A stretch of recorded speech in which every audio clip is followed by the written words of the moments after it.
Le 19 mai, une sagesse pour aujourd'hui. Le faux témoin n'est pas innocent. Le faux témoin ne sera pas tenu pour innocent et celui qui profère des mensonges n'échappera pas. Proverbe 19, verset 5. Dans ce proverbe, le sage met en garde quiconque dit des mensonges. Il ne pourra pas échapper aux conséquences de ces mensonges. De nos jours, tout laisse à croire qu'il est impossible de s'en sortir sans mentir. Qu'en pensez-vous?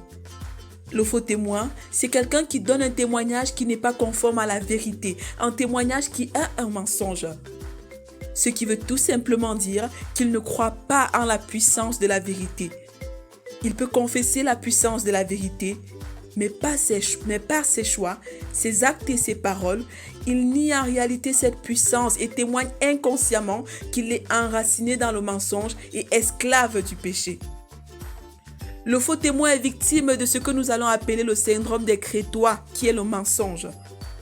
Les crétois, bien qu'ayant cru en Jésus, continuaient à briller par un mensonge étonnant. Paul va utiliser la citation d'un de leurs poètes, Épiménide. Crétois toujours menteur, méchante bête, ventre paresseux. Tite 1, verset 12. Et l'apôtre va leur présenter Dieu comme étant le Dieu qui ne ment pas. Tite 1, verset 2. Le mensonge, qui est la semence du péché, va produire l'ignorance, la méchanceté, l'injustice, l'impatience, une relation malsaine avec la nourriture, la facilité, la paresse, la peur du qu'en dira-t-on et la peur de l'avenir. Jésus dit, vous avez pour père le diable et vous voulez accomplir les désirs de votre père. Il est menteur et père du mensonge. Jean 8, 44.